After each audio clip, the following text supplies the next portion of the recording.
बिस्मिल्लाहिर्रहमानिर्रहीम। अस्सलाम वालेकुम दोस्तों, हम आपको अपने चैनल में खुशामदीद कहते हैं। आपसे गुजारिश है हमारे चैनल को सब्सक्राइब कर दें और साथ बेल आइकन के बटन को भी प्रेस कर दें। दोस्तों, आज हम आपको लावर्दी के बारे में बताएंगे कि इसकी वजूहात क्या है, इसकी अलामात क्या है और इसके इलाज के बारे में भी हम आपको बताएंगे। दोस्तों, लावर्दी की बहुत सी वजूहात है।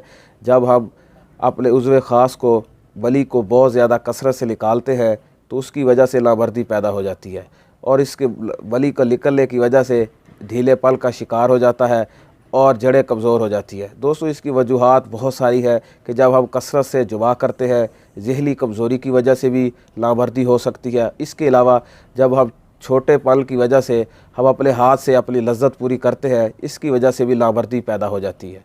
दोस्तों, इसलिए हम इस चीज़ को दूर करने के लिए आज अब हमको छोटे छोटे नुस्खे बताएंगे जिसकी वजह से आप घर में ये नुस्खे बनाकर अपनी लावर्दी दूर कर सकते हैं।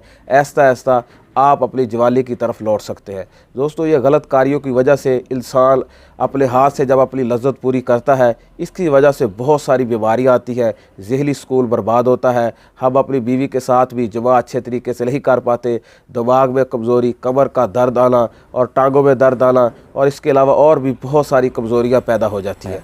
दोस्तों, इसकी इलाज के बारे में हम आपको बताएंगे कि छोटे छोटे नुस्खे बनाएँ और अपनी सेहत को बहाल करने में ये बहुत ही अहम नुस्खे हैं। दोस्तों, ज़ाफ़रान के साथ दूध का इस्तेमाल करें, इससे भी कमज़ोरी का ख़ात्मा होता है, जिस्म दर्द ख़त्म होता है और क़ुव्वत बा में इजाफ़ा होता है। इसके अलावा दोस्तों, प्याज के रस में शहद मिलाकर पिए सुबह और शाम को, इससे भी लावर्दी में बहुत ज़्यादा कमी आएगी। इसके अलावा आंवला का सफ़ूफ के हमरा शहद ले और इसको दूध के साथ पिए, इससे भी लावर्दी में कमी आएगी। दोस्तों, ये छोटे छोटे नुस्खे अपने घर में इस्तेमाल करें और इसके अलावा चटपटी चीज़ें और इसके अलावा गोश्त वगैरह का इस्तेमाल कम करें, जिसकी वजह से बहुत ज़्यादा इंसान के अंदर ताकत और क़ुव्वत जल्दबाजी में पैदा हो जाती है और फिर उतनी जल्दी ही वली बाहर निकल जाती है। इसलिए पेट को थोड़ा खाली रखें और इसके अलावा रोज़ा रखें, इससे भी बहुत ज़्यादा फ़ायदा होगा। दोस्तों, जो जूस है हर चीज़ के, गले का जूस, माल्टे का जूस और इसके अलावा ये गाजर का जूस, ये बहुत अहम है, इसको आप अपनी ज़िंदगी में लेके आएँ।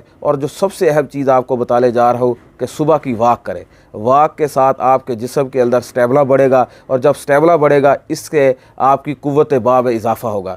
आप थोड़ा थोड़ा भागें जिससे सांस चढ़े, फिर रुके, फिर ऐसा ऐसा भागे, इससे आपका सांस जब ज़्यादा देर लंबा होगा, इससे आपका स्टेमिना भी बढ़ेगा। इसलिए ये चीज़ बहुत अहम है, इसको अपनी ज़िंदगी में लेके इंशाल्लाह आपको बहुत फ़ायदा आगे।